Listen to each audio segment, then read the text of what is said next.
Okay, well, it has been a while, but this guy's finally back. You've taken your time, haven't you, Daniel? Yeah, I have, but I'm coming with excitement, and I'm coming with a guest because I can't come out without my own bit of a surprise. So myself, I would love to welcome a PDC referee in Ware. Mr. Hugh Ware, welcome with warm welcome. Hi Warm both. How are you doing? You okay? Good evening. Yeah, good. Good. Right. Yes, I know. Dan comes with special guests. Do you know what I mean? Yeah. Yeah, this is so. What Yeah, he no, does. it's fabulous. Thank you for having This is me. what he does. He disappears for months, and then he just says, "Oh, I'm getting us a PDC referee," and then I just have to let him back in. Exactly. It's always the way, isn't it? It's almost like Yeah. it's almost like buses. You wait for months, and then two come along at once. So yeah, Hugh, a very, very warm welcome to the show. Of course, yeah. How are you doing tonight, pal? How am I doing? I'm all right, thank you. Yeah, no. So I've been very, very busy. I'm actually in the middle now of 2 or 3 days at home, which is great. But it's been very, very busy. I was saying to you off camera, wasn't I? That I've barely been home since before the Players' Championship finals in Minehead. Tomorrow I'm going back home and actually sleeping in my own bed for the first time in about 10 days, which is marvellous, so it's an indication as to how busy it's been, but it's great. We're at that very exciting time of year now, guys, aren't we, where it's all building up to the World Championships, and especially this year because we've got 128 players for the first time, 4 extra days, £1 million to the winner for the first time. So this is going to be a particularly special World Championships this year. And we're right in the middle of all that sort of hype. Lots of different events, lots of private gigs, lots of exhibitions in lots of different places, all building up to the big one. So it's very exciting, very lucky. Right. So yeah, I suppose goes without saying, Daniel's more of the darts expert on this sort of channel, as he is more NFL and that stuff. So yeah, he's probably more of an expert than me as well, to be honest. So that's fine. So yeah, go on, you take the helm, mate. You've earned it. Oh, right. I've just got some questions from me, football and darts related. Sure. My first question is going to be a football thing on how did you become a Manchester United fan, for example? Was it a family thing, or is it just came out of there? Well, I mean, so basically, when I was in primary school, and like all the boys in primary school, all we ever talked about was football, and I didn't have a football team. So how old was I? I must have been about 7 or 8 years of age. So I was like, well, I need to support a football team, so I have something to talk to all the boys about, Yeah. And David Beckham played for Manchester United. Now, when I was like 8 years old, just around the turn of the 2000s, David Beckham was the coolest man on the planet, still is to a certain extent. And I thought, David Beckham plays for Manchester United, so I'll start supporting Manchester United without really sort of knowing just how big and how successful they were, especially in those days and years. But funny enough, it was only a couple of years after I started supporting Manchester United that David Beckham actually left the club when he had that flying boot off Sir Alex, and all the rest of it. But by the time he left, I was a Manchester United fan, like a proper Manchester United fan. I wasn't just a David Beckham fan, I was a Manchester United fan. I'd fallen in love with football, first of all. I'd fallen in love with the team. I'd fallen in love with the way that they played. And I guess, as well, how successful they were. I mean, they were right bang smack in the middle of their big rivalry with Arsenal at the time. Yeah. And that was a huge rivalry. I mean, probably even to this day, guys, the biggest and most intense rivalry the Premier League's ever seen. So, yeah, no, I was properly invested in them. So by the time David Beckham left, that was actually okay. And my dad was a Manchester United fan growing up because of George Best.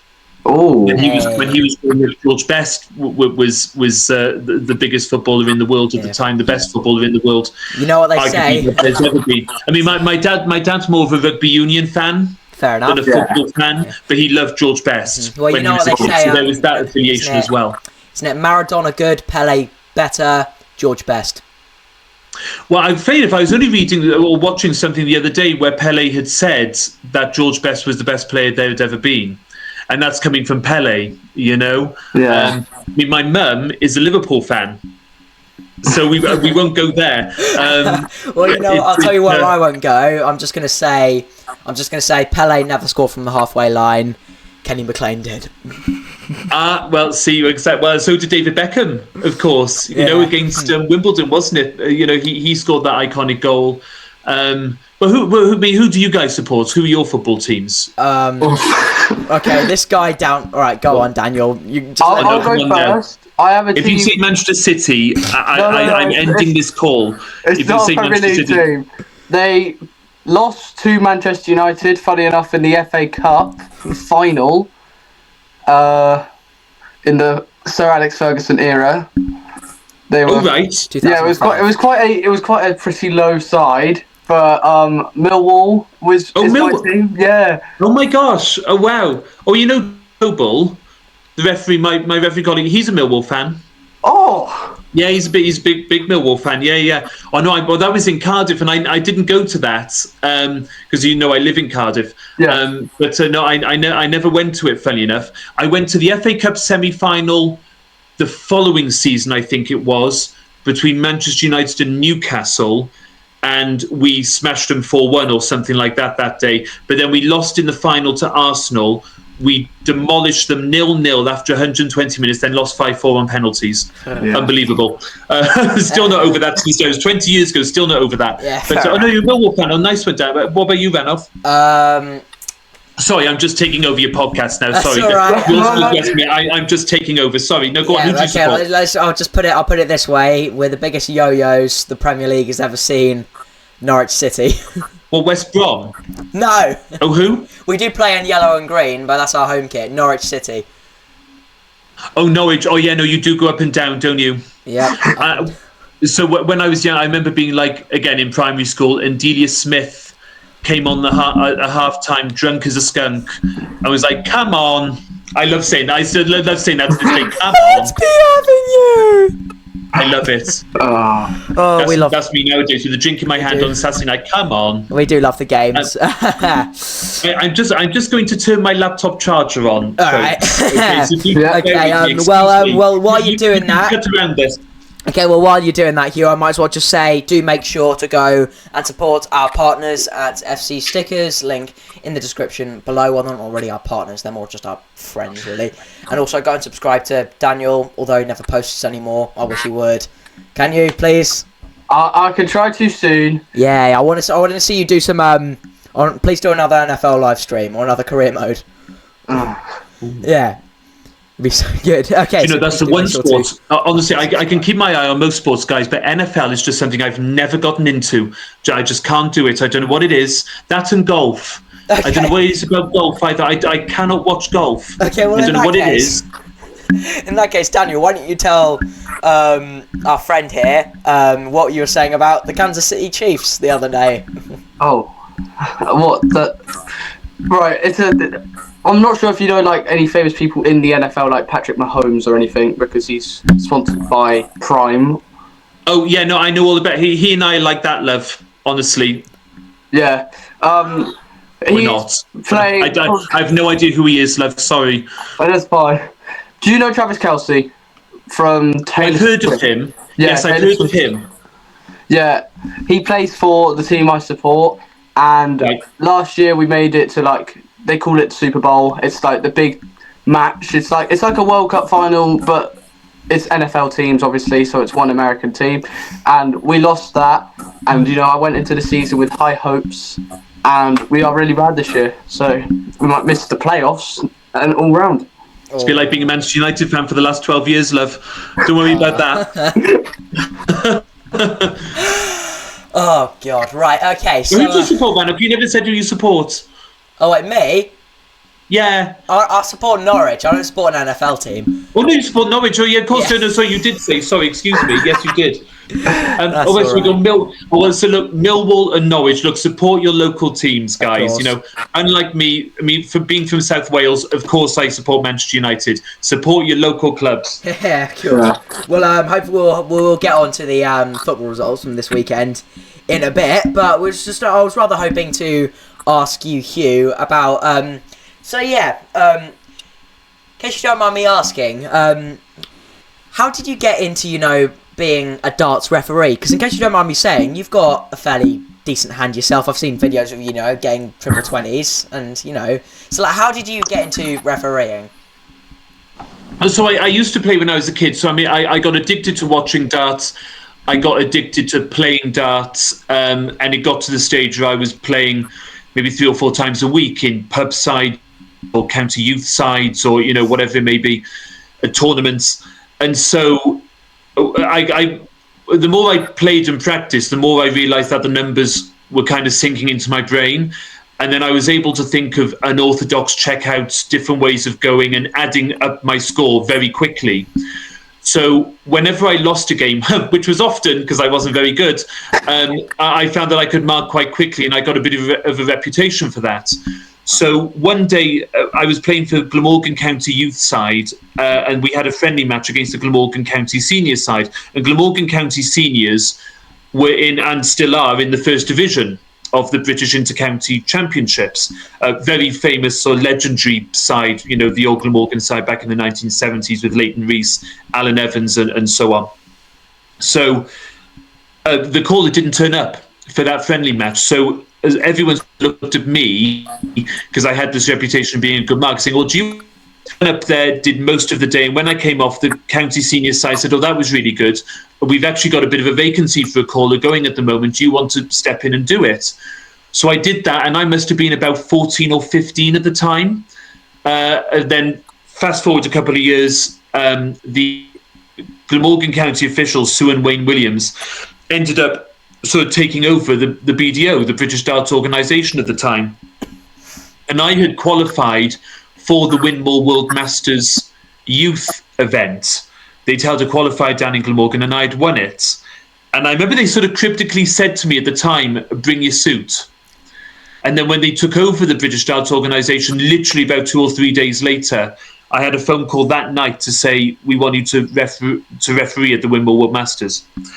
So I went and played in the youth event, which I qualified for, promptly lost 3-0 to the eventual champion, might I add, so that was okay.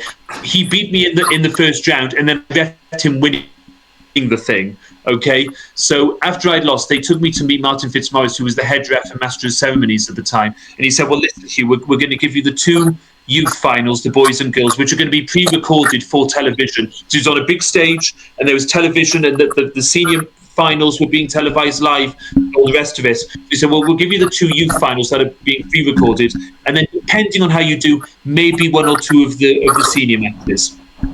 So I did the 2 youth finals, and then long story short, guys, they were so happy with me, I ended up being a part of the team, and I did all the way up to the men's semi-finals on the last day, which wasn't planned, but they were that happy with me. And at the end of the second day of the live event, they said, do you want to come to Lakeside to do the World Championships?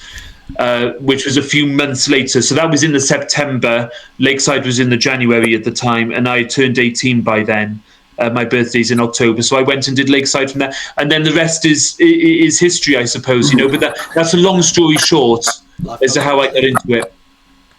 Yeah, life does come fast. Yeah, I've got a couple more questions myself, personally. 2 dart-related questions. I'll go with the first one, as I think it will be a bit quicker. Actually, I may have 3, but the first one is, what's your, do you have a preferred player that you like refereeing, or do you just like refereeing, or is there, certain player, I know you have a bit of a thing, you know, Nathan Aspinall being a bit of the joker he is. Yeah, I mean, in terms of, I don't really have players that I prefer refereeing for or whatever. I mean, I don't know what it is. I do like refereeing for Ryan Searle. And honestly, don't ask me why. I just don't. I mean, he's fast. He's quick. He tends to be. I always find it a nice challenge, I suppose.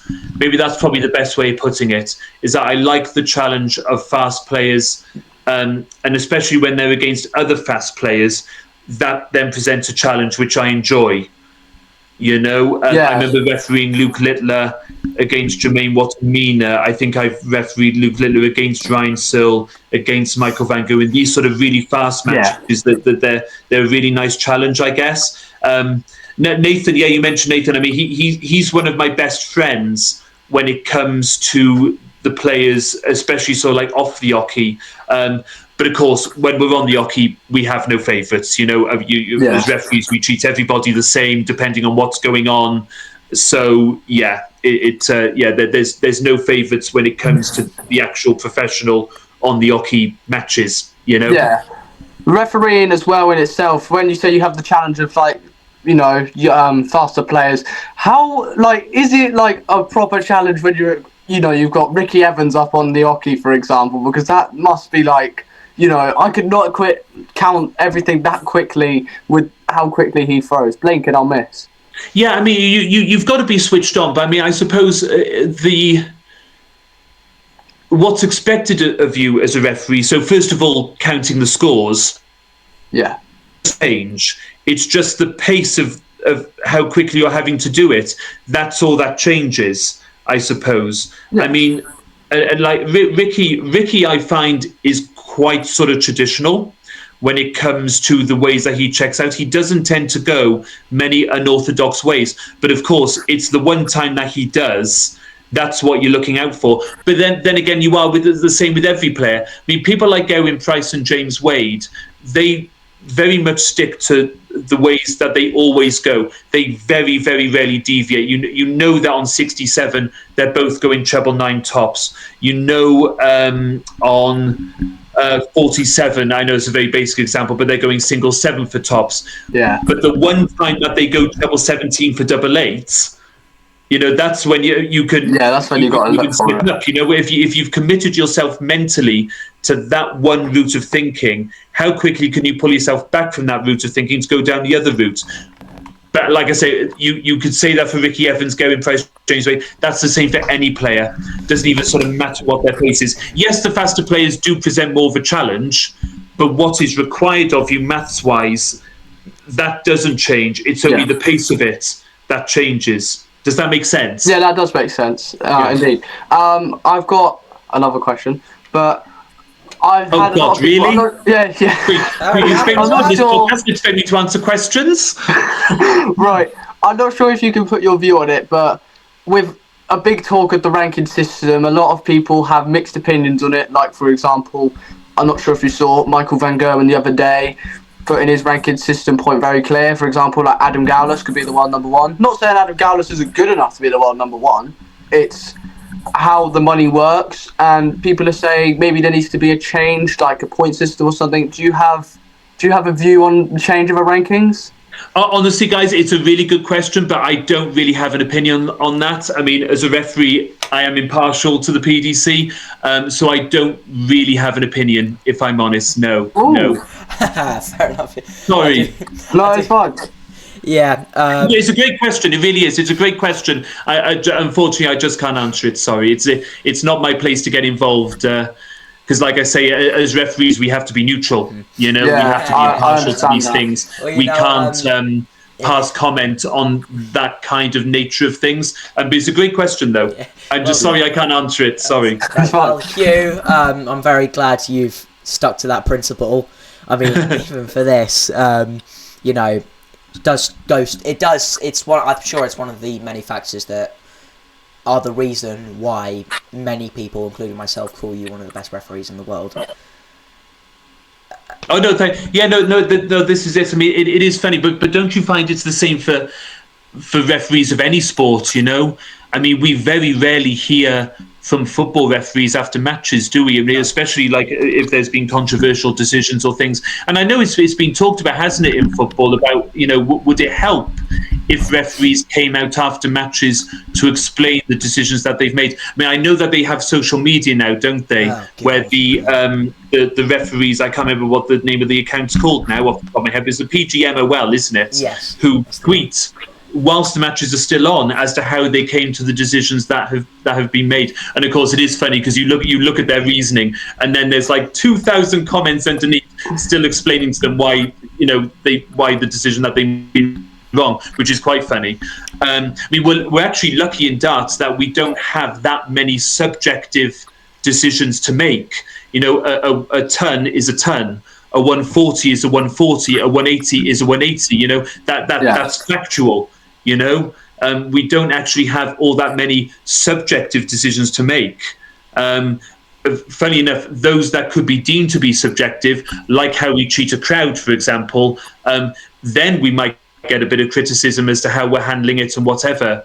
But luckily enough, we don't have as many subjective decisions as what football referees have to make or rugby referees have to make. I mean, football referees have to make subjective decisions regarding tackles and things every 30 seconds. I mean, I don't envy them as far as that's concerned. I'm very happy to stick with darts refereeing, where a lot of the stuff that it is like catchphrase love. Say what you see. Say what you see, and that's it. And nobody bats an eyelid. Of course. Another big thing, another few big things is like, I've got some questions like about your podcast, for example. I've obviously been and listened to stuff about that. You've had players like Jan van Veen on there, which has been very exciting to hear about. Like, how did you sort of start it off, if you know what I mean? And it's nice to hear that you could speak to dart players as well. Yeah, it came from my global ambassadorship deal with the Winmore Dartball Company. They wanted me to do a podcast. I mean, don't get me wrong, guys. It is my podcast, but it's part of my global ambassadorship deal with Winmore that we decided to have this idea. I mean, the idea was floated. I mean, I knew it was coming from about September last year, which is when I signed my contract. Because, of course, I ended up refereeing the World Final in January. Yeah. And then I had like a lot of time in the press after that for sort of certain reasons. And then my podcast came out at the end of January, didn't it? I mean, at the moment, I'm literally in the middle of Series 3, recording Series 3. This is a little bit of an exclusive for you guys. I've not talked about this publicly yet. 10 episodes again. Half of them will come out during the World Championships. It's coming out at its normal time, Monday, 6 a.m. on Spotify, Apple, Amazon, YouTube, anywhere you get your podcast from. Mondays at 6 a.m. But there are going to be a couple of special episodes, guys, that are going to be going out during the World Championships as well. So, for example, episode 1 will be going out on day 1 of the World Darts Championships, which is a Thursday the 11th of December. And that episode, guys, Gary Anderson. Hey. Oh, can't wait. And he's recorded and it's done. It's in the can. My editor's literally working on it as we speak. Just before I came on air here, we were talking about it. He's working on it as we speak. It's really, really good. Then it will revert to normal Mondays. Then during the final, the day of the final, I should say, that morning, another special episode will drop with John McDonald. Because he is retiring. Yeah, he's retiring after that. Yeah, so he's recorded. There's a couple of special episodes, and there will also be episodes going out every Monday of the World Championships. So by the time the World Championships ends, half the series will be out. Yeah. Okay, and then the remaining 5 episodes will be going out for the first 5 Mondays of 2026. And it'll come to a finish in early February. So that's Series 3. Gary Anderson has recorded with me. Josh Rock has recorded with me. John McDonald has recorded with me. Charlie Corstefee, my colleague, has recorded with me. Stephen Bunting is recording with me. Come on. He's recording with me this week. Mental. I'm hoping that's going to go out during the World Championships. Martin Schindler. Did I say Martin Schindler? Martin Schindler. Martin Schindler's recorded with me. I'm trying for Gezi. Oh. I'm trying for Gezi. I'm hoping he's going to record with me this week. Emma Payton is going to be our series finale. Well, I'm giving you all the exclusive, guys. So there you are. There we go. I heard it here first. Yeah, there you are. So, I've got a couple of questions now, Hugh, if that's okay. Of course, a lot of the focus for the 11th of December, which is 10 days from now, is world number 1, Luke Littler, best in the world right now, of course, up against Darius Labanauskas. Of course, I don't think he did too badly in the Players' Championship in Minehead as well. I think he did quite well there. But also, Michael Smith is taking on Lisa Ashton, Women's World Match Play Champion. So, I'm just a bit curious as to how would you say that women's darts, and also this goes for basically all sports, how would you say, it's, it's like been able to gain another platform over the last couple of years? Because, of course, Littler was knocked out of the Youth Championship by a woman, wasn't he? I think, wasn't he? Yeah, Bo Greaves. Yeah, Bo Greaves. So how would you say that's, been able to, what do you think's been the main drive forward for women's inclusivity in darts over the last few years? Oh, I think women's darts, first of all, has never been stronger than what it is right now. Certainly, as far as the best is concerned, I mean, Bo Greaves, one of, if not the best female player there's ever been already. In terms of her performance levels, we've not seen this level of performance from consistently from a female player before. But then you go down and look past Bo Greaves, people like Lisa Ashton, like Fallon Sherrock, like Gemma Hayter. The depth of standard has never been better in ladies' darts either.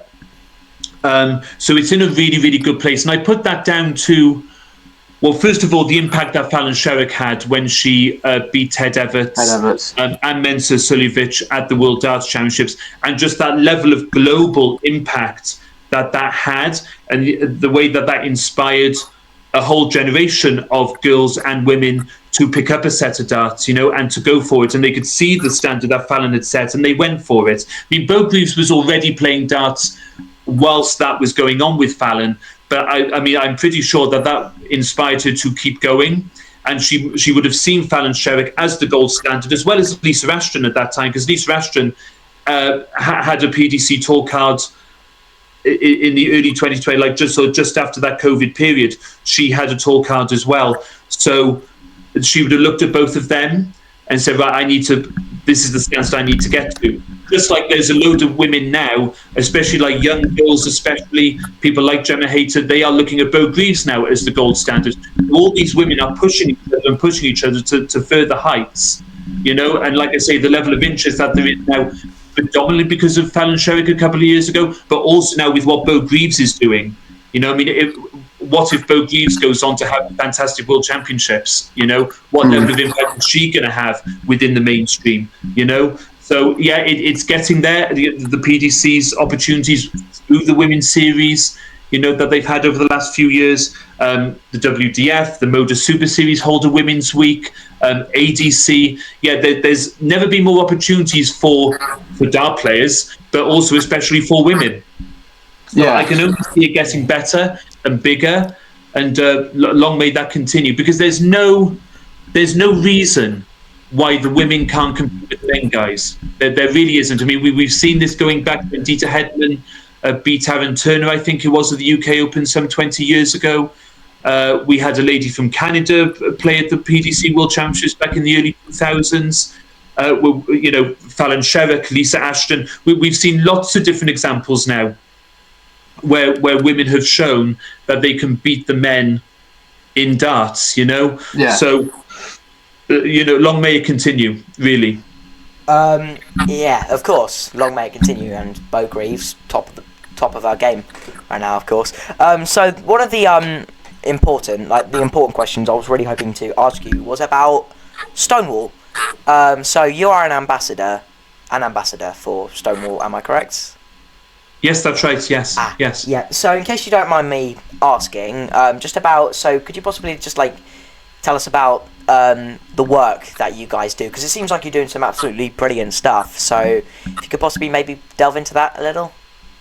Yeah, so Stonewall have what's known as the Rainbow Laces campaign, which is the LGBT plus campaign to push for more inclusivity and equality for LGBT plus people who want to participate in sports, be that at a grassroots level or a professional level, whether you're a fan, a player, an official. It's a campaign that goes on, or used to go on anyway, 2 weeks of the year, predominantly in the November odd time of the year, where sort of broadcasters are on board, sporting clubs, sporting individuals, organisations will get on board with this campaign, simply with the message that sport is for everyone, including for LGBT plus people. So we want to root out homophobia, we want to root out transphobia, biphobia, all the rest of it, and make sport as inclusive and as welcoming a place for LGBT plus people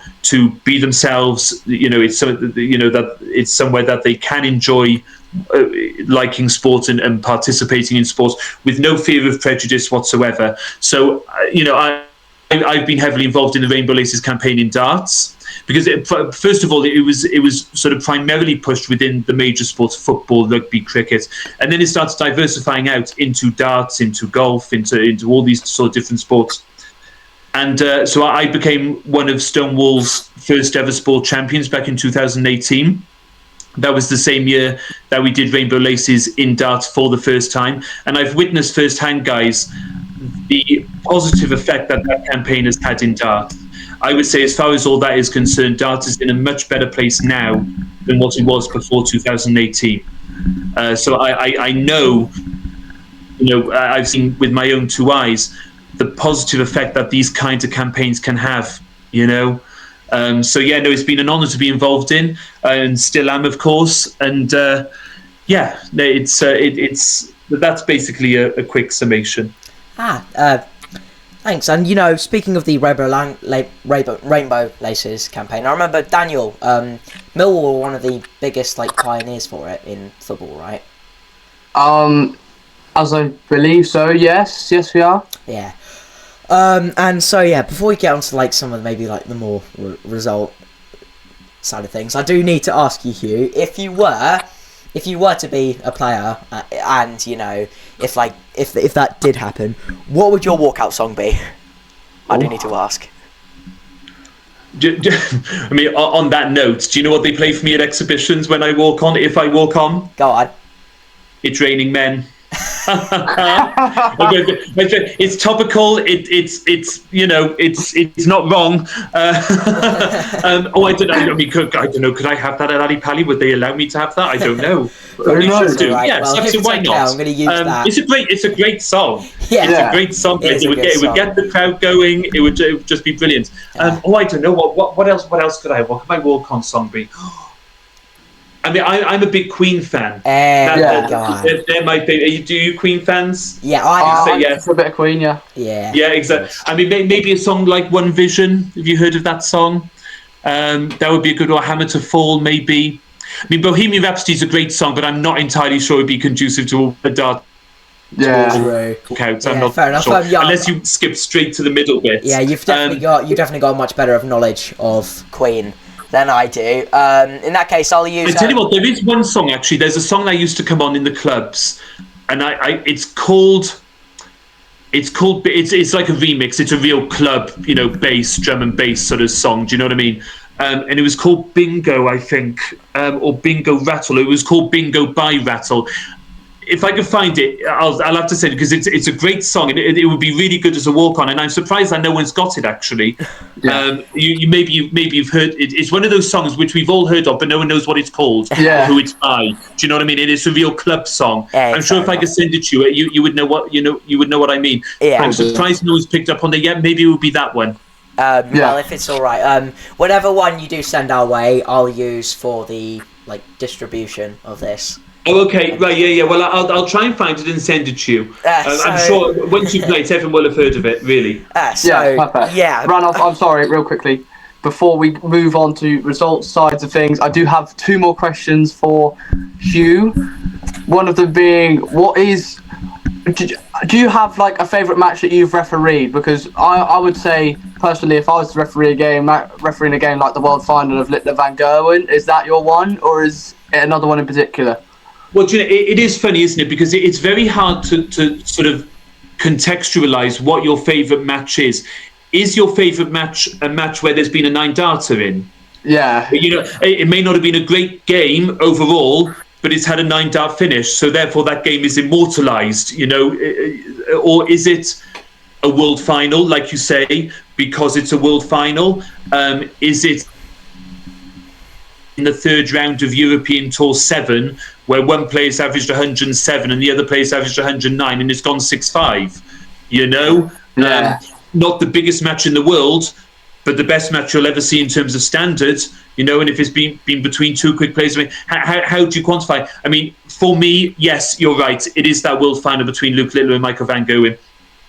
Because it was a world final, but also because, for two other reasons. First of all, being the voice of Luke Littler's first world championship win, Yeah. That's something that might be replayed in 25 years' time, 30 years' time, but also the effect that it had on my personal life, on my own personal profile, that achievement of being the first gay man to referee a world final and all that went along with it. I was on BBC Wales at 6, I was on BBC Wales Online. I was invited on to Saturday Live, the topical BBC Radio 4 show on a Saturday morning. I had a double-page spread in the Times, guys, various LGBT publications, both in the UK and the US, the Telegraph. I had messages from friends of mine, people that I've known from all walks of my life, right across my life, from primary school, people who I haven't seen since primary school, my first secondary school, my second secondary school, people who I used to play squash with, people who I used to play cricket with when I was a kid, from darts, who I haven't seen for years, from, all these sort of, all my gay friends, all walks of my life got in touch with me. It was just a magical 10 days that I was very proud to have the opportunity to have in my life. So that, for all those reasons, that's why it would be my favourite match. Yeah, indeed. And one more question, because obviously George Noble is also going to be retiring from refereeing after the World Championship. I'm not sure if you know if the next referee who it's going to be, but do you know anyone that's like a good contention? Because in my opinion, I think when we go back to the Motor Super Series, Owen Binks, for me, is a massive contender for that. But also the guy on the European Tour with his very nice Opera 180 as well. But do you have a preference? Or do you even know? You don't have to tell me if you know, but... Yeah, I mean, I think I know who it's going to be, guys, if I'm completely honest, but I don't want to preempt. It's not my place to announce that or something, so I don't want to preempt anything. But don't you think, I think basically, without going into details of names, but the sport is getting bigger and bigger and more global and more global. And I think we're going to see a time where we are going to have top referees from the UK. We're going to have top referees in Germany, like we have now with France, of course, who's brilliant. Yeah. We're going to have top referees from Australia, top referees from New Zealand, from Asia, all the rest of it. That's the way the sport's heading, in my opinion, with the more global that it's getting. And like I say, because the sport is getting more global, we need more officials. We need more referees from different parts of the world who can help us out. The calendar is so stacked now. We have Premier League event nights on a Thursday, followed by European Tour events starting on Friday lunchtime. Yeah. So it is getting busier and busier and more stacked, and we're going to need more officials as time goes on, from all corners of the world. That is my prediction anyway. Yeah, that does leave me one more thing now that you've mentioned about, referees and stuff. Now that you're obviously saying that referees are probably going to expand, like, I've heard... It's been very quiet, but with all the auto scoring stuff like a Target Omni or a Scolia or stuff, I don't think that would work on a PDC stage because I don't think it's loud enough. But do you think there's a possibility that maybe a Scolia or an Omni is tried on like maybe a game in more of the bigger stages of things? Do you know, I feel awful saying this to you because these are such good questions. I can't really sort of go into much detail about auto scoring software. Yeah, no, I can't. It's very difficult to sort of talk about really. I mean, as far as the future of darts refereeing is concerned, whether we're still going to be up there, whether AI are going to take us over or something.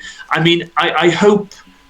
I mean, obviously, I'm very biased here, but I hope darts referees do get to stay and we're not replaced by AI or some sort of auto-scoring software on the stage, because I genuinely think that the referees... I think the 180 call for me and stuff like that makes a massive thing, because you've all got a unique 180 call, your 180 or however you... Right.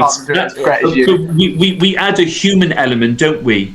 Yeah. That AI... in my opinion, would not be able to recreate. I mean, the clue is in the name, isn't it? It's artificial. It's artificial. I think if we were to lose the human element from the stage, of course, then a part of the live experience would be missing. Yeah. Right? So I hope that darts refereeing gets to stay.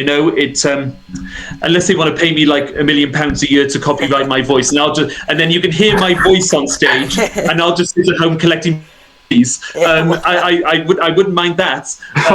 But no, I don't think so. No, I hope Darts referee gets to stay because, like I say, we are part of that authentic live experience. And if you were to take that away, I think a certain ingredient would be missing. Yeah. Especially with like whistlers and stuff as well, because stopping someone whistling, for example, as we do know, there are a few people that have caused the antic, and it does happen every now and again. I don't know how an AI would be able to stop that, but yeah, absolutely. Yourself, you can. Absolutely. I mean, what if there are issues between the two players? Oh yeah. Yeah, which is probably in some ways even more important. I mean, what if there's needle going on between the players? I mean, how would you computer sort that out? Yeah, you need someone. Someone's got to physically be there. Yeah, depending on what's going on. Yeah, you're absolutely right. Can I just say, Daniel, I think it's quite ironic that you say people cause antics by whistling, because you've got a record of that, mate. Do I? Yeah. I actually don't. Wait, hang on. Am I actually talking to a darts whistler? No, you're not talking to a darts whistler. I can't even whistle, so it's okay. That's a pretty good start. He's just the one who holds up signs of stuff saying like "up the mill" or something. I don't know. You hold up signs saying "up the mill," and then someone will start whistling at your sign. Then I've got to turn around to them and say "stop whistling." That's how it goes. Yeah. So yeah, Hugh. Just for the people watching and listening, would you mind giving us an example of your iconic 180 call, if that's all right? I will do it now, but I'll just add into this now. I find it so difficult to do out of context. That as I'm sat here now, it's like I need the microphone, I need the stage, I need the atmosphere. This is going to probably sound awful, if I do. But here we go. This is my best shot. You ready? Yep, ready. 180. That was perfect. An AI cannot do that. An AI cannot create that level of authenticity and personality. Thank you very much. No problem. So yeah, one thing I was actually rather hoping to just mention before we get onto some of these results, I would just like to. This weekend we did lose we lost a legend, and I would just like to just take this moment to send my condolences and my love and my thoughts to the family and friends of the late and great Mr. Billy Bonds. Yeah, absolutely. I mean, I must say, I'm 32 years old. I never got to see Billy Bonds play, but my mum did. And she was a big Liverpool fan growing up, not a West Ham supporter by any means. But she was very sad to hear the news yesterday, And I think a lot of football players of that sort of era have that sort of charm about them, where it doesn't even sort of matter which side they played for. If when the world of football comes together to mourn such a legend, it says a lot about them. It says a lot about their personality. It says a lot about the way that they played the game. He obviously played the game in a way that everybody could identify with, that character, that personality, that warmth that everybody has spoken about who knew him over the last 24 hours. A legend of West Ham, a legend of football. And, very, very sad news. Very sad news. Yeah, they could do with someone like him right now. Absolutely, they really, really could. Anyway, so yeah, rest in peace, legend.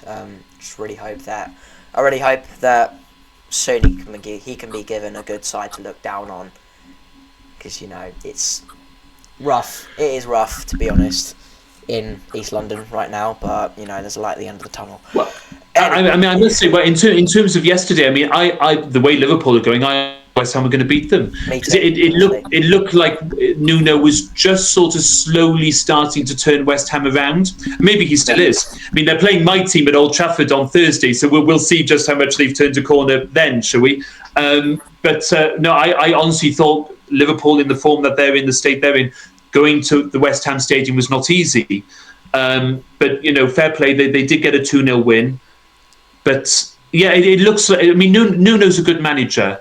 Yeah. I don't think he's got a particularly good side there, if I'm honest. Yeah. But if he can just keep them tight, which he can do, and just keep them up this season and get a decent summer transfer window in, then he might start doing a bit better with them. It looks to me anyway that they've just got to stay in the league this year by the looks of things. Absolutely. They can do that and go from there. Yeah, and on to a case of like, of course, January is, of course, fast approaching in the footballing world, so it will have an opportunity to, potentially offload quite a few players. Yep. A lot of people are saying that the Lucas Paquetá red card was clumsy.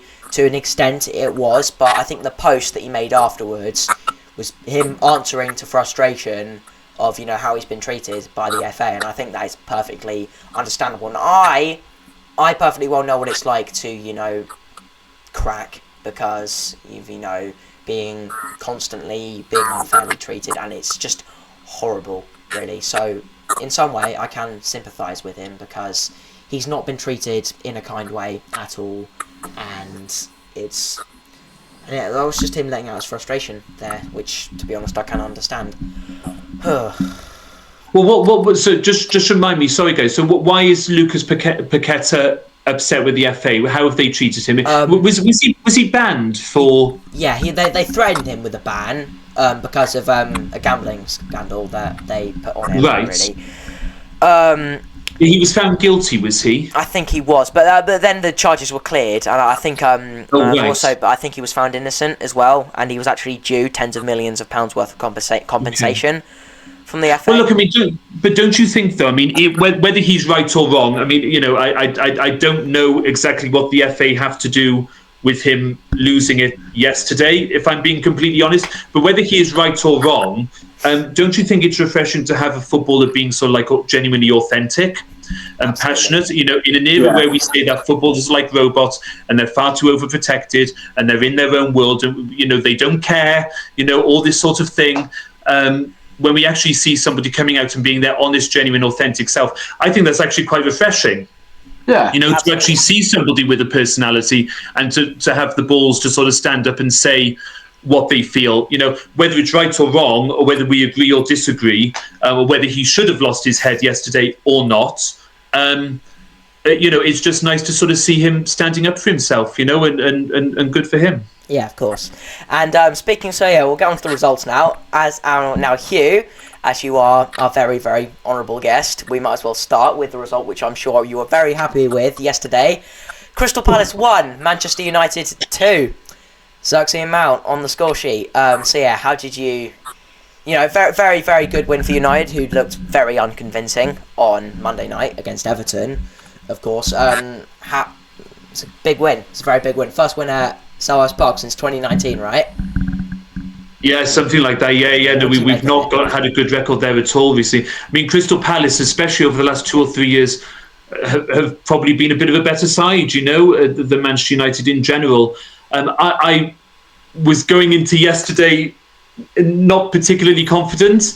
After the first 45 minutes, I was even less confident. I was like, yes, now I know why I didn't have a good feeling about this game. Wasn't really expecting them to turn it around in the second half, but they did. Fair play. They came out much sharper, much more intense. They were pressing a lot better. And I think that was probably the biggest thing, was that they were pressing a lot better. Combined with that, Crystal Palace were probably knackered because they had just played away in Strasbourg 2 days before. And bearing in mind, this is a side that is going into Europe for their very first time, I think. Excuse my ignorance, any Crystal Palace fans out there who may tell me otherwise. I think it's their first ever time in Europe.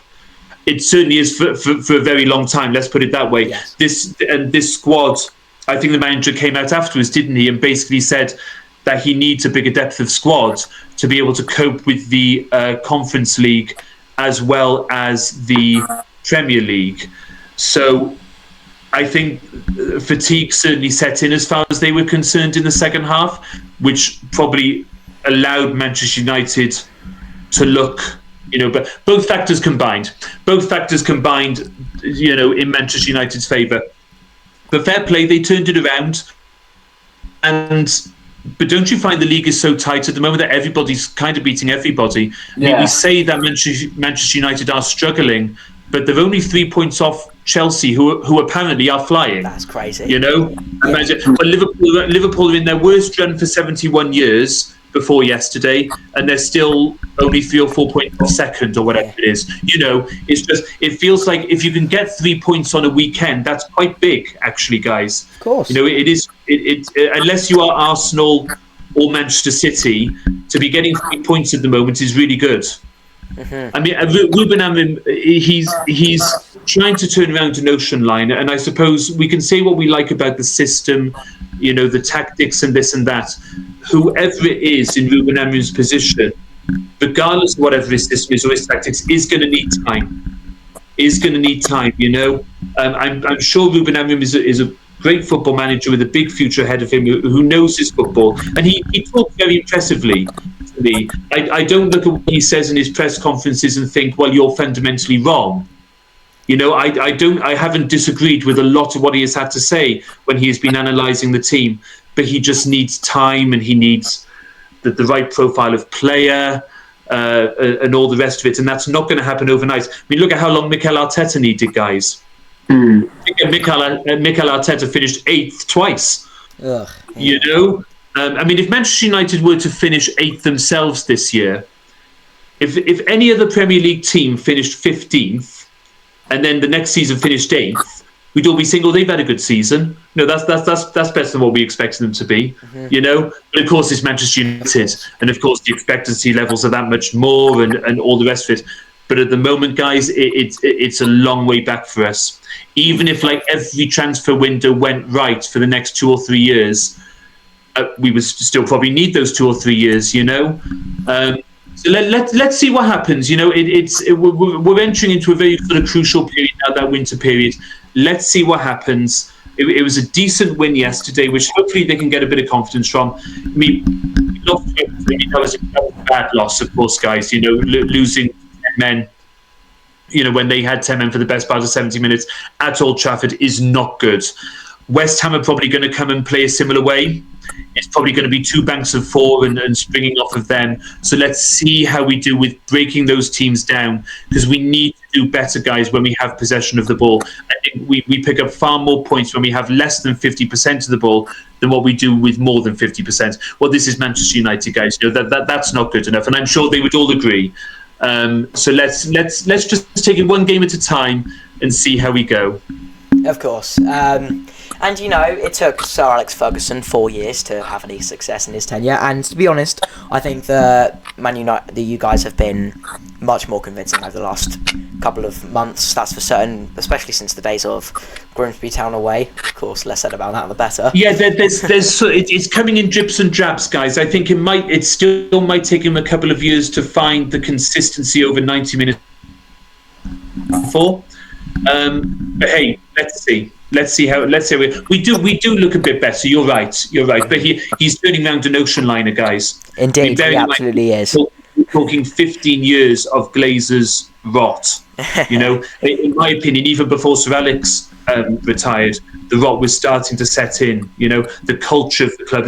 There's something that's been amiss, and I only say that because certain players who have played for us before longer there, and some of them who still are, who have basically come out in interviews and intimated that there is something amiss within the culture of the football club. I would love, one day it's all going to come out, and I would love to see it. Yeah. Hey, look, I think genuinely, guys, I think Ineos are in there right now. I like a lot of what they're doing upstairs, especially as far as the recruitment department is concerned. All the rest of it, you're looking at some of the guys they're bringing in, thinking, well, this can't possibly fail as far as the recruitment is concerned, and all the rest of it, which is the most important thing. But it's still going to take time, guys. The transfer window is open right now. And all this sort of thing. So let's keep positive, and I'm 100% convinced, guys, that Manchester United will be back at the top one day. It's bound to. These things come in cycles, guys. They do. It is going to happen one way or another. Who would have thought that Liverpool, after 30 years in the doldrums, and Sir Alex and Manchester United were so mighty and all the rest of it, who would have ever thought that they would have been back on top? But it happened. Who would have thought? Yeah, who would have thought that Sunderland, after eight odd years of languishing in the EFL, would be fighting for the top 4? Absolutely. Yeah. And Crystal Palace winning the cup and competing in Europe. Sunderland, like you say, Brighton. I mean, look at how well Brighton have done over the last 10 years or so in the Premier League. or five, 6, 7 years in the Premier League. You know, from where they were. Bournemouth, for Christ's sake, I remember them struggling to keep in the Football League. Yeah. You know, and now they're mainstays of the Premier League with a top manager at the moment and top players. Oh, it's fantastic, you know. So yeah, we'll be back one day. There's no question. They're the greatest football team in the world. I do not care where they are. I do not care how they're playing. I don't care what's going on. They are the greatest football team in the world. Thank you very much. Okay, we'll all take your word for that. Yes. And yeah, it is very true, to be honest. So apart from Norwich and Millwall, obviously. Well, Daniel.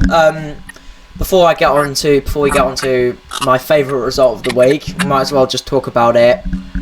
Millwall 3, Southampton 2, Caleb Taylor, got to be goal of the week. Ugh. Oh yeah, Caleb Taylor's second goal to equalise was something of wonders. I saw it on the highlights, and all I heard all the fans was just scream shoot, and he just whacked it, and he just whacked that in the top corner, and then for some reason, like, when we went 1-0 down, I'm like, oh, this is going to be a long day, because, you know, they'd obviously got 12 points out of 4 games after, you know, Will Still was, you know, let go.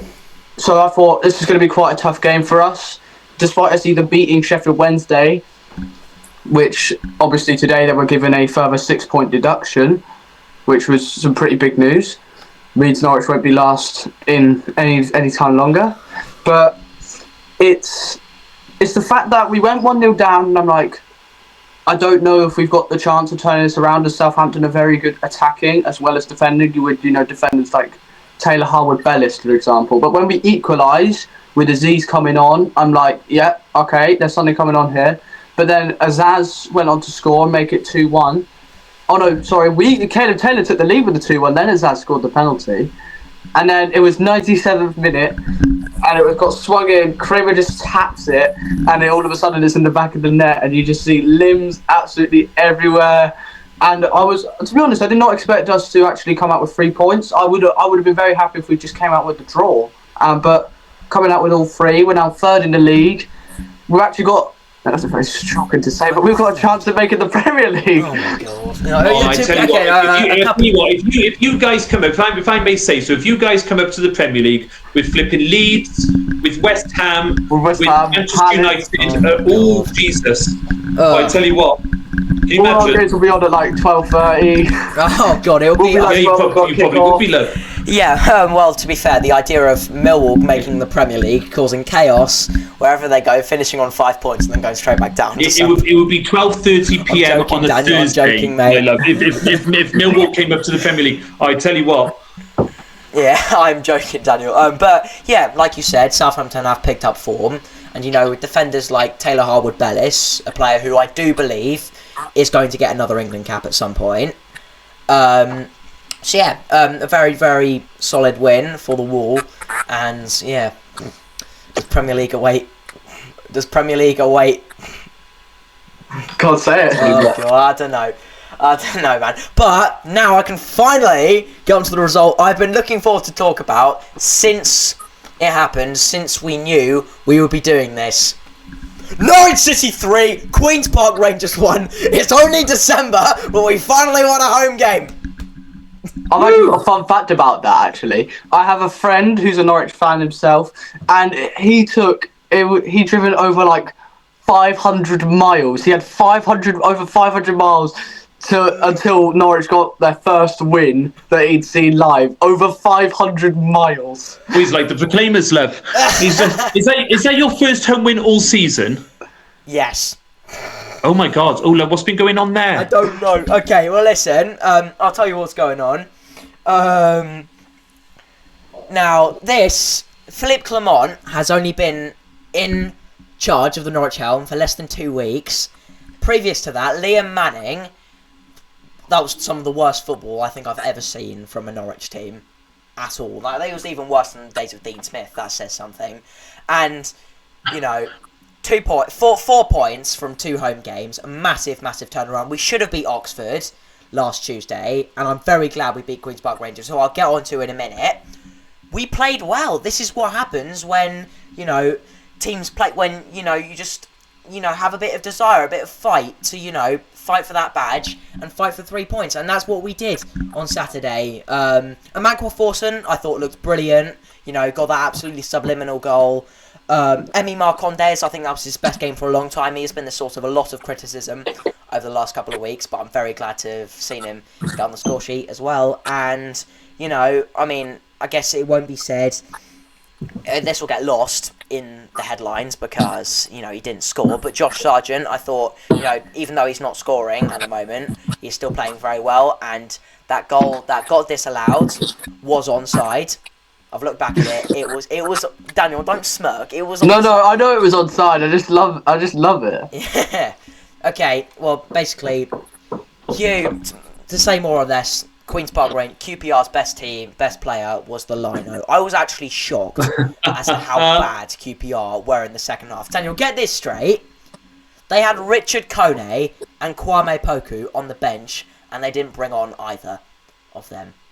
Oh yeah, no, that's shocking in itself, because obviously Kone, before he joined QPR at Wycombe, was absolutely tremendous. He was scoring goals for fun, and he was scoring goals for QPR as well. I'm shocked he didn't start. I mean, I'm going to admit, Philippe Clement for you he's been good. I mean, Birmingham was a bit of a disaster, but I wasn't expecting anything good from that. But then when you got a point against Oxford, which I thought you were going to come out with all three, but you know, prime Gary Rowett ball with the one good counter attack to score a goal, and then you went and smashed QPR at the Park. It's painful to say that, you know, you're going to be back on the rise, but you definitely need it after this very slow start. I mean, you know, it's a slow start when you lose to Millwall at Carrow Road for the first time in like 57 years. Oh, it's 1968. That was it. Yeah, 1968. Well, I don't know about it was hot in here, but now I am chilly from all the shade. And Philippe Clement. I mean, no, he's supposed to be a good manager, isn't he? That sounds like he would be a good fit for Norwich, if I may say so. That sounds like they've done well there to appoint him. I mean, Birmingham were very up and down anyway, weren't they? I mean, even struggling under more than one, but Wayne Rooney was there for a while, wasn't he? Yeah. Struggling under him, struggling under Philippe Clement. But no, I think that sounds like a good fit to me. And if he's got off to a good start, I mean, maybe it's new manager bounce. Maybe, you know, we'll see where they are in about 6 weeks' time or so. Yeah. Hey, I mean, so how far are you off the playoffs? Oh God, don't even get me started about playoffs. They're 23rd at 2014. We are still. I'll check the table now. We've got, you know, there's never really a favourable run of fixtures in this league, but, and, you know, we've got a lot of hard games coming up, but at the moment, we are currently 23rd, 4 points adrift of safety, as it stands. Okay. Right, okay, no, fair enough, maybe playoffs. So, yeah, playoffs are a bit of a pipe dream at the moment, but...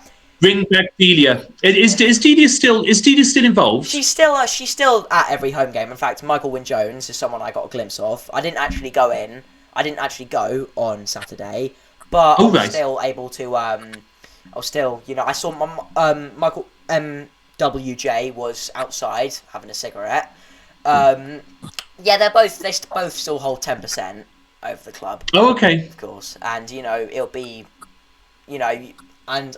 Of course, it did come to the time when they've had to move on because, of course, we're more ambitious than what we are at the moment at the club. But it would be a complete disservice to say goodbye to them completely. They did so much for us, and do you know I can't stand now, but I'm very glad that they're still here. Do you know, I must say I can't stand football club owners who buy clubs and then sort of discard it. They don't show any ambition. It's not top of their priority list, and they just allow clubs to sort of drift, you know? I mean, I think that's probably my biggest problem with the Glazer family is not so much they've allowed a lot of money to be spent, but they kept Ed Woodward in charge for over 10 years. And Ed Woodward basically over the course of those 10 years messed it up, you know? And if they had any sort of real interest in it, if they had their ground, then they would have sacked Ed Woodward, quite frankly, for mismanaging the club and sort of allowing it to decline in the way that they did. You know, it sort of conscious owners would have seen Manchester United slipping behind the likes of Man City, this and that, finishing fourth or finishing fifth, sixth, seventh, whatever, saying, well, this isn't good enough. Why is this happening? They would have come to the conclusion that the money that they were giving to Ed Woodward to spend was not being spent in the best way. He's overseen this sort of decline over, say, maybe the first 2 or 3 years post Sir Alex, and they would have gotten rid of him. Yeah. And they would have brought in someone else, but they didn't. They just allowed Ed Woodward and all the rest, whoever they may have been, to stay in charge, to allow Manchester United to just allow it to happen, guys, to just allow Manchester United to free fall, because they weren't, the only thing they've been interested in is the dividends and the money that they can get out of Manchester United. As long as that's been there, they've been more than happy. And even now they've kind of played a bit of a blinder, because they've allowed Ineos to have complete football control while the Glazers still sat there having had nothing changed. But if something goes wrong on the football side of things now, then all the fans blame Ineos and not the Glazers. Yeah. You've got to hand it to them in some ways. They've played a bit of a blinder there, but that they are not football conscious owners. That their hearts are not in it. Even like the Americans at Liverpool have started investing. Well, they spent more than £400 million, didn't they, this summer? Yeah. I think the American owners, or whoever he is at Arsenal, the Cronkies, that they've started investing more and caring more about the fortunes of Arsenal over the last 2, 3 or 4 years. And lo and behold, all of a sudden Arsenal are at the top of the league. So that's probably my biggest bugbear about the Glazers. Is not so much that they've given Manchester United the money to spend, but they've allowed it to be mismanaged for such a long period of time, to the point now where we are so far behind the top teams. So yeah, that's a rant over. Yeah, but I'm happy that I'm grateful that Delia and Michael were never really. They never once did their attention turn from this club. That's exactly what I was going to say about Millwall's. Originally, John Berylson, who obviously a few years tragically passed away. He was obviously a massive part. He did everything for Millwall. He lived and died Millwall, which is why his son James is now under the helm. And he's definitely involved. He's also, I think he's brought us to more of a modern style football team, because originally we were, Neil Harris till we die, defensive football all the time. We wouldn't have any of these big day managers. We just get these negative style.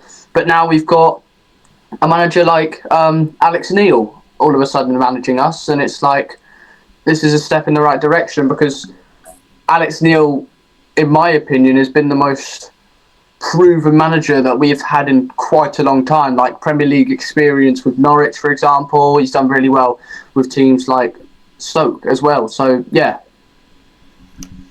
Well, another thing to mind is Steve Parish at Crystal Palace. You look at the job that he's done at Crystal Palace, and I think I'm right in saying he had a very sort of 10-year long-term plan for the club. He's a London boy, Crystal Palace fan, local guy, who's used his money to buy Crystal Palace, has invested in it, has put together a 10-year plan, and 10 years on, they're sat there now as FA Cup champions playing in Europe.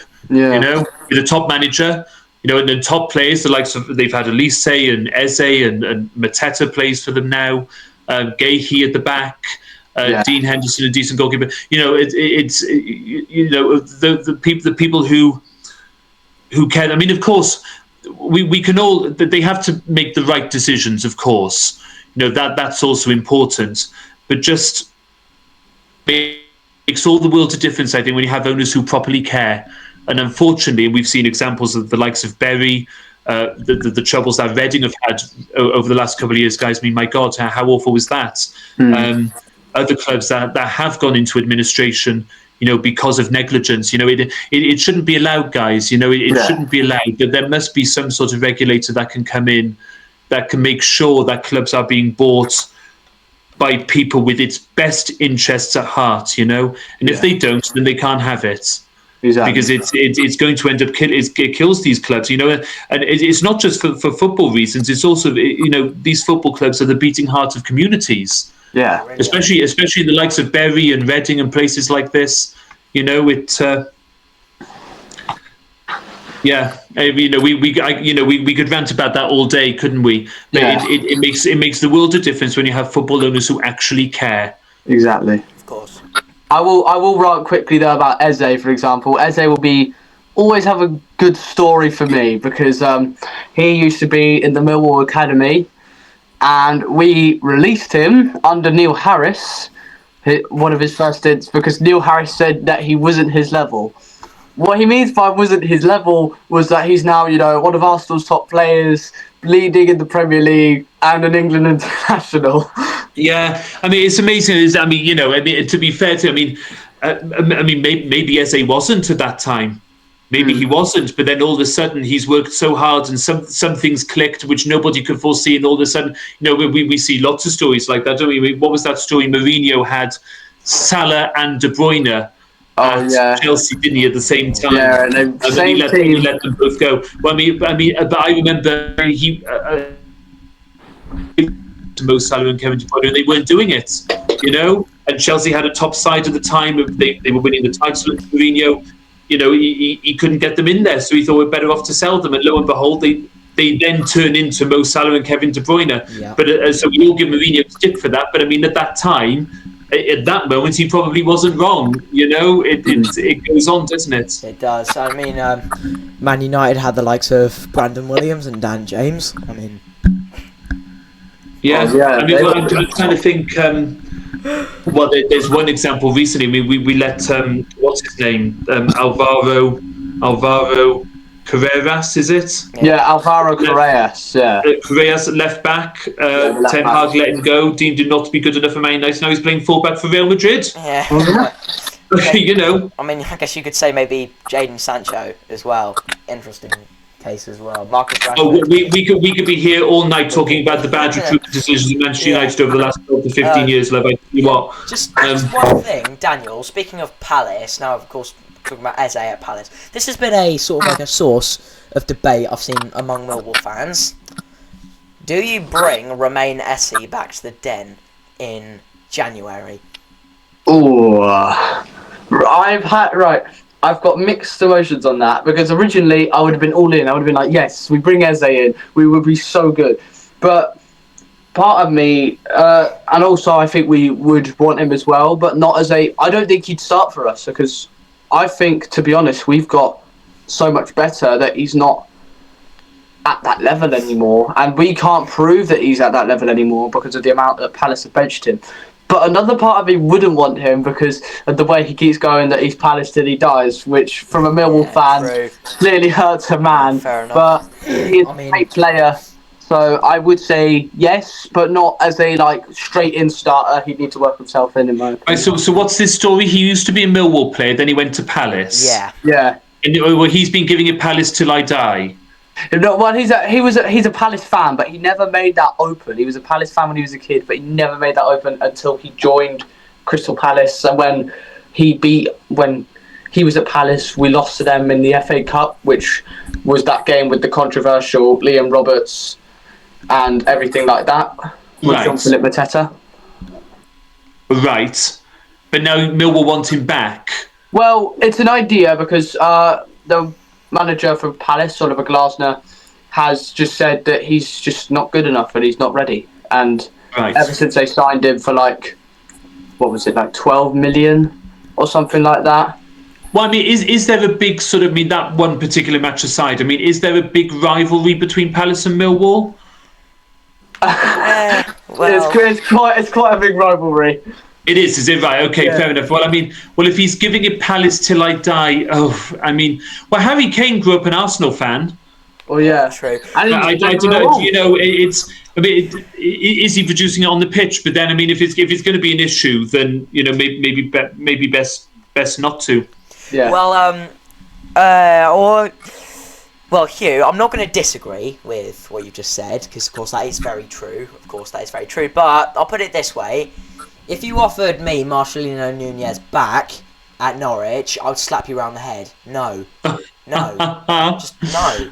Well, what did he do? He snaked Norwich to go to Ipswich. Straight away. Summer. Oh, Well, on like a permanent transfer. Yes, on Yeah. a permanent. Oh, well, yeah, okay, no, I would agree with you. So that's, I mean, that's slightly different, I suppose. I would agree with you there. Yeah. I would agree with you there. But I mean, it's, well, who is it? Who's this bloke that Millwall wants? Was he a defender, striker, midfielder? He's a winger. He's a winger. Well, I mean, are there other wingers out there who could do the same job as him with less fuss? I mean, I actually think he is bloody good, to be fair. He is good, is he? Yeah. He's great. He's very good. He was very good when he played for us, but he's not been able The Millwall fans aren't a forgiving bunch, are they, my love? If I may say so, they're not a forgiving bunch. I mean, if it's going to cause hostility, that level of hostility, you know, it might cause more trouble than what it's worth. I don't know. I mean, you could tell me better than what I could. Yeah, Tommy actually will sort him out. No. To be honest, I think maybe Daniel could sort them out. Yeah, Daniel just the firm. Yeah. Yeah. Not that we're inciting violence on this podcast. No. If we I think if he played well for us, then the Millwall fans could easily forgive him, because I could actually forgive him, but obviously I'm not every single Millwall fan on the planet, so I know there will be definitely a group of people who will be like, oh no, don't want him, just get him away from me entirely. I wonder if it might be one of those where there might be like a lot of noise, a bit of noise at the start, and then if he starts producing the goods, then that will die down. But he would have to probably hit the ground running, wouldn't he? Because imagine if he played for 5 or 6 matches and kind of did nothing, then there might be some problems. But if he was to hit the ground running and really sort of help the team and prove himself to be a good sort of signing or re-signing, then the more that noise would just sort of die down. Because, I mean, Harry Kane, growing up an Arsenal fan, I think the reason why nobody minded that really at Spurs is because he was scoring 30 goals a season, love. Well, yeah. If he was going to score 30 goals a season, then he could have grown up whoever he liked, you know? Yeah, and it's all about what they do on the pitch ultimately, isn't it? Yeah. Hugh, like another thing you could potentially relate to that is, of course, you were talking a lot about David Beckham earlier, and of course, you know, everyone hated him after that altercation with Diego Simeone at the 1998 World Cup. And, you know, then he started to perform for United again, then got that move to Real Madrid, and then took England to the World Cup finals against Greece with that superb free kick. So yeah, it's just like that, really. It is. Yeah, no, it's if they can produce the goods. I mean, even somebody like, I mean, I don't want Marcus Rashford back at Manchester United. I don't think that would be to the detriment of the dressing room, the culture, and all the rest of it. That's just my opinion. But I mean, if he did come back, which I don't think he is, to be honest, but if he did come back and he put his head down and said nothing and scored 30 goals a season for the rest of his career, then great, brilliant. You know, I mean, I personally don't think he's going to do that, but you see my point that if he was to come back and produce the goods game in, game out, season in, season out, you know, just like I mean, that's the same demands as any player who plays for Manchester United, to be fair. If he was to do that, then great. Who would I be to sort of say otherwise? Okay. Like I say, I don't think he is going to do that. So I would say otherwise. Yeah. But I'm happy to be proved wrong. I mean, of course, you know, I would love nothing more in a lot of ways. But you see my point. You know, it's about we as football fans, we all care what we see for 90 minutes at 3:00 on a Saturday, don't we? Yeah. You know, that's what's most important. You know, it's not about who they grew up supporting or Palace Till I Die and all this sort of thing. If they're producing it for 90 minutes, you can see they're trying their hardest and trying their damnedest, and that's all we can ask for, isn't it, as supporters? Of course, and Hugh, I do fully agree with you there that you don't want to see Rashford in a United shirt again. And to be honest, I think that's for his benefit as well. I think he's doing well at Barcelona at the moment, and really hope he can get a permanent contract there. Yes, he wasn't happy there either, was he? I mean, we can talk about Manchester United fans not being happy with him and all the rest of it, but he obviously wasn't happy there either. You know, and I don't know his side of the story. I don't know. He may well have some perfectly valid viewpoints. You know, I'm not sure. You know, it was like you say. No, it's a good point. I mean, he wasn't happy there either, was he?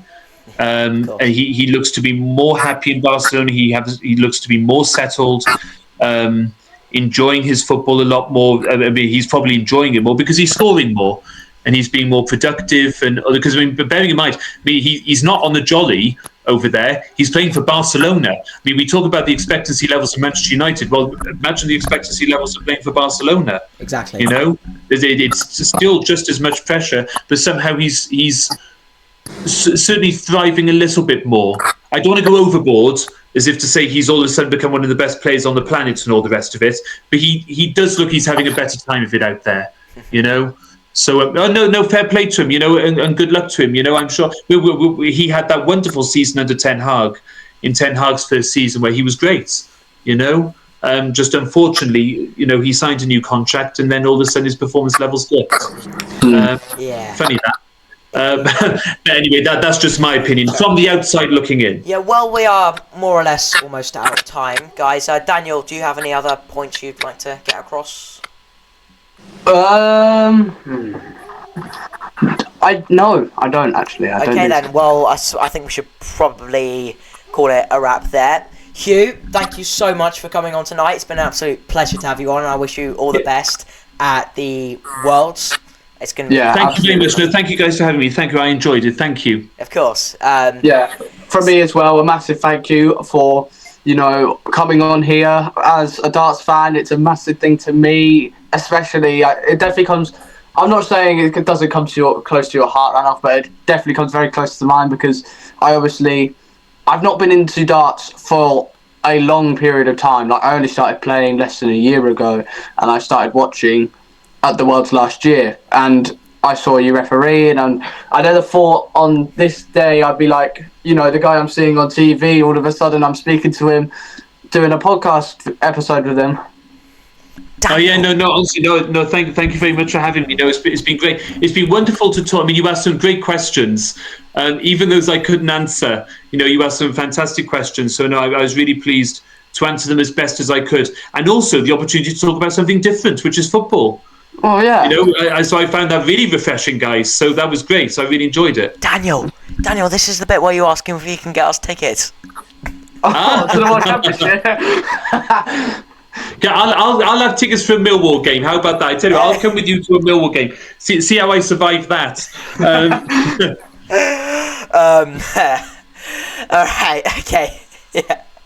Okay. Thank you so much for tuning in tonight, people. I really hope you have enjoyed this one. Please do make sure to like and subscribe and follow all of our accounts. I'll tag everyone in the promotion for this. So go make sure to go follow Daniel, and just as importantly, make sure to go and follow Hugh. So yeah, best of luck at the Worlds, mate. Thank you, guys. So all the best, guys. Cheers. Thanks so much for watching. See you all again very, very soon. Good night.